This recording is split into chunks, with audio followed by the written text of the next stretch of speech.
The moment Noura Hale whispered, "Drive past my street." Just once, I felt the past climb into the passenger seat beside us. It was the kind of ordinary afternoon that should have meant nothing. Sunlight spilled across the windshield, the road shimmered with heat, and the city moved around us like life had never broken anyone. But there she was, my ex's best friend, sitting beside me with her hands folded tightly in her lap, looking out the window as if she was afraid the wrong memory might recognize her. And I was gripping the steering wheel like one wrong turn could reopen every wound I had spent 3 years trying to bury. If you believe in kindness, second chances, and the quiet moments that change a life forever, please like, comment, share, and subscribe to Single Dad Empire. Sometimes the smallest act of compassion becomes the road back to everything we thought we had lost. I had not planned to see Noura that day. I had only stopped at the community center because my son, Ian, had forgotten his lunchbox after his weekend art class. Since my divorce from Syra, I had learned to organize my life around small emergencies. Missing socks, spilled cereal, school notices discovered too late, scraped knees, nightmares, and the soft, sleepy voice of a 6-year-old asking if I would ever leave too. I never did. That was my promise to him. I might have failed as a husband, but I would not fail as a father. The community center parking lot was crowded because of a charity event, and as I stepped out with Ian's lunchbox in one hand and my phone in the other, I saw her near the curb. Noura Hale.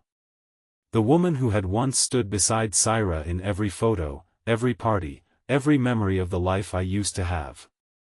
She wore a pale blue dress, simple shoes, and a white cardigan despite the heat. Her hair was tied back, but loose strands clung to her face. She looked older than I remembered, not in years, but in the way people look when they have carried too many things alone. For a second, we both pretended not to see each other. That is what people do when the past appears in daylight.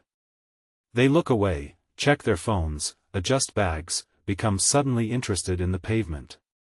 But then a car splashed through a puddle left by a broken street pipe, and Noura stepped back too fast, almost losing her balance. I moved without thinking and caught her elbow. She looked at my hand, then at my face, and something fragile passed between us. Not romance. Not forgiveness. Recognition. The kind that says, "I know you survived something too." She thanked me quietly and said her ride had cancelled. I should have nodded and walked away. Syra's name still lived like a warning sign between us. After the divorce, everyone had chosen sides. Friends became witnesses. Dinners became whispers. My phone became silent. Syra had told people I became cold, distant, impossible to love. Maybe she was not completely wrong. Grief had made me quiet. Working double shifts and raising Ian had made me tired. Losing my marriage had made me careful with every word. But no one had asked what it felt like to come home to a house where love was already packing its bags. No one except, maybe, Noura.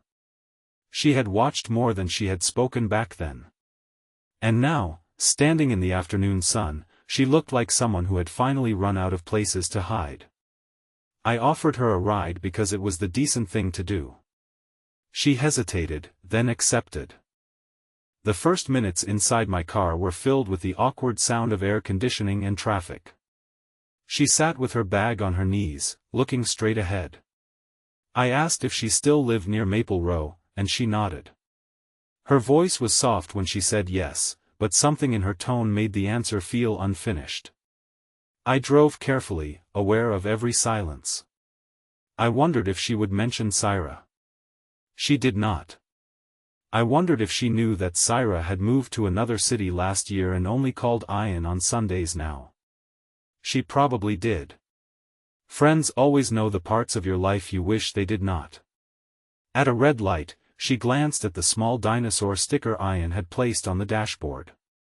A faint smile touched her mouth, then vanished. She said he must be big now. I told her he had lost 2 teeth, hated onions, loved drawing rockets, and still believed every cloud was secretly a sleeping animal. Noura laughed once, but her eyes filled so suddenly she turned toward the window. That was the first moment I understood this ride was not really about getting home. Something had happened before I found her at the curb. Something had chased her into my car. When we reached the turn for her street, she did not move. Her fingers tightened around the strap of her bag. I slowed down, ready to turn, and that was when she said it. "Drive past my street. Just once."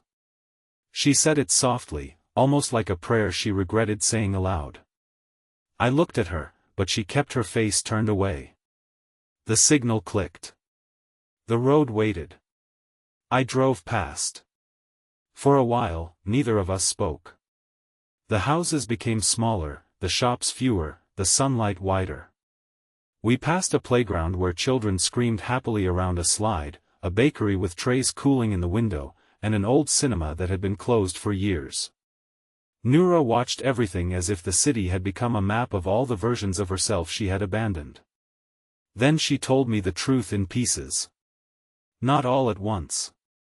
Pain rarely arrives in straight lines. She said she had been at the community center for a women's legal aid meeting. She said she had not told Saira because they were no longer close. She said her fiancé, Verek, was not the man everyone believed him to be. His anger was quiet in public and terrifying at home. He never hit her where bruises could show, but he knew exactly how to make a person feel small enough to apologize for breathing. He checked her phone, mocked her job, controlled who she met, and convinced her that leaving would ruin her family's reputation. That morning, she had finally gone to ask for help. Then she saw one of his cousins near her street, waiting outside a shop, and fear swallowed her courage. I listened, and every judgment I had ever carried about Noura dissolved. I had thought she was one of the people who watched my marriage collapse and looked away. Maybe she had been trapped in her own burning house. Maybe we all mistake silence for betrayal when sometimes silence is survival. I asked if she wanted to go to the police, a shelter, a friend. She shook her head at first, then covered her face. The sound she made was not a sob exactly. It was the sound of someone trying not to fall apart because falling apart felt unsafe.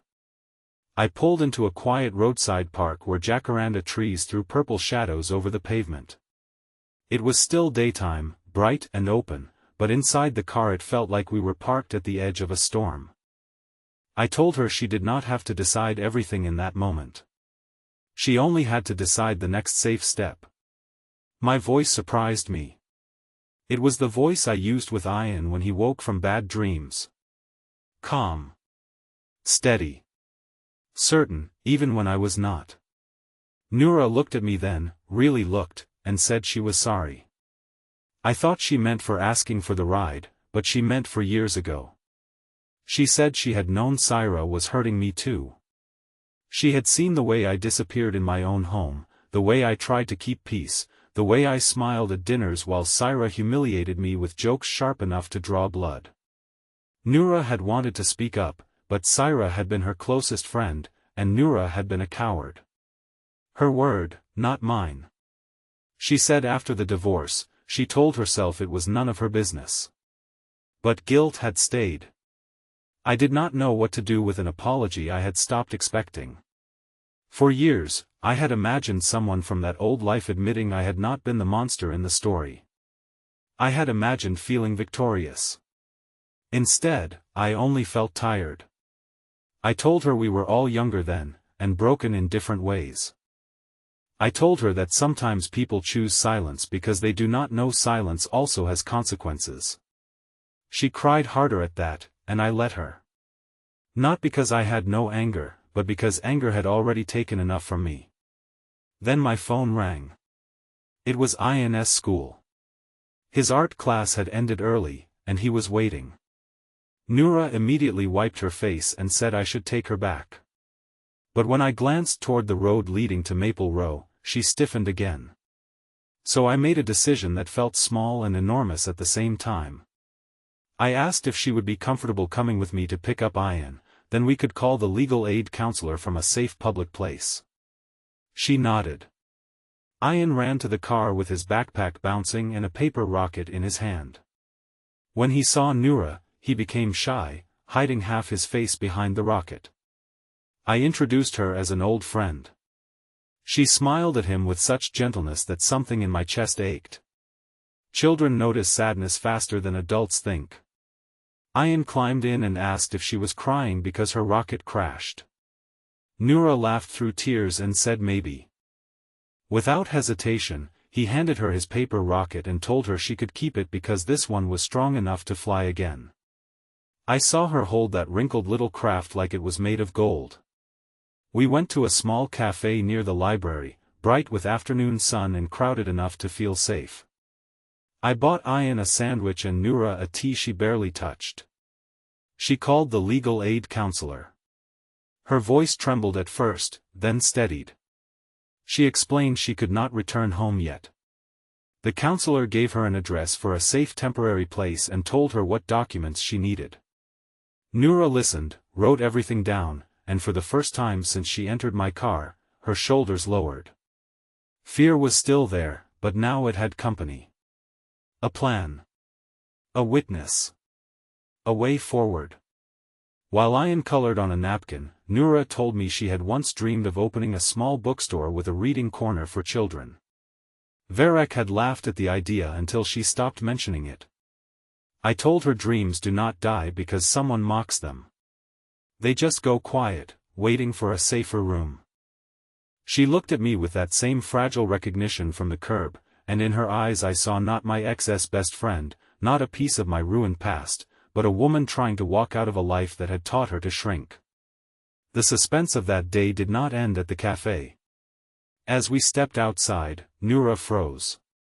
Across the street, a dark sedan slowed near the curb. Her face drained of color. I moved Ian behind me and guided Noura back inside without making it obvious. The car rolled forward, paused, then left. Maybe it was nothing. Maybe it was someone sent to watch her. Fear does not need proof to become real. The counselor told us to stay where we were until a volunteer driver arrived. Those 20 minutes felt longer than years. Noura sat beside Ian, pretending to admire his drawings while her hands shook under the table. I wanted to tell her everything would be fine, but I had lived enough to know that easy promises can feel like lies. So I told her something truer. She was not alone in that moment. Not anymore. When the volunteer arrived, Noura stood with Ian's paper rocket still in her hand. She thanked me, but the words were too small for what had happened. I told her to keep driving past any street that made her feel trapped until she found one that led somewhere safe. She smiled then, and it was not a happy smile exactly. It was braver than happiness. Before she left, she knelt to Ian and promised him she would make the rocket fly. He asked if she would send a picture. She said yes. Then she got into the volunteer's car and disappeared into the bright afternoon, not rescued, not healed, but moving. Weeks passed. Life returned to its normal rhythm, but something inside me had shifted. I stopped thinking of the past as a locked room. I took Ian to school, cooked uneven dinners, paid bills, and sometimes caught myself wondering if Noura was safe. Then one Saturday morning, a small envelope arrived with no return address. Inside was a photo of Ian's paper rocket taped above a shelf of children's books. On the back, in careful handwriting, Noura had written that she was staying with her aunt, working part-time at a library, and taking the first steps toward opening the reading corner she had once abandoned. She also wrote that on the day I drove past her street, I had not just given her a ride. I had given her one extra minute to choose herself. I stood in my kitchen reading those words while sunlight warmed the floor and Ian ate cereal at the table. He asked if the rocket flew. I looked at the photo and smiled. Yes, I told him. It flew farther than we thought. Months later, Noura invited us to the opening of a tiny book nook inside the same community center where I had first seen her trembling at the curb. The room was simple, painted in soft colors, with second-hand shelves and cushions by the window. Children gathered around as she read them a story about a bird that forgot it had wings. Her voice was calm now. Not untouched by pain, but no longer ruled by it. I stood in the doorway with Ian's hand in mine, and for the first time in years, I felt something I thought divorce had taken from me permanently. Peace. Noura came over after the reading and thanked Ian first. She told him his rocket had started everything. He grinned like a hero. Then she looked at me and said she had driven past Maple Row 2 days earlier by herself. Just once. Not because she was afraid, but because she wanted to prove the street did not own her anymore. I nodded, unable to speak for a moment. Healing is strange like that. Sometimes it does not arrive as a grand miracle. Sometimes it comes as a woman driving past an old fear in daylight, hands steady on the wheel. If this story touched your heart, please like the video, share it with someone who needs hope, comment your thoughts, and subscribe to Single Dad Empire. Your support helps more stories of kindness, courage, single parents, and second chances reach the people who need them most. And before the ending, please comment "Drive past the pain" if you believe one brave moment can change an entire life. That afternoon, as Ian placed a new paper rocket on Noura's little bookshelf, I realized the ride had changed me too. I had spent years believing my broken marriage was proof that love only leaves wreckage behind. But kindness had shown me something different. It showed me that not every person from the past returns to hurt you. Some return because they are hurting too. Some sit quietly in your passenger seat, asking you to drive past the place that scares them, and somehow, while helping them find the road forward, you find your own. Noura did not become my miracle overnight. I did not become hers. Real life is softer and slower than that. But we became witnesses to each other's courage.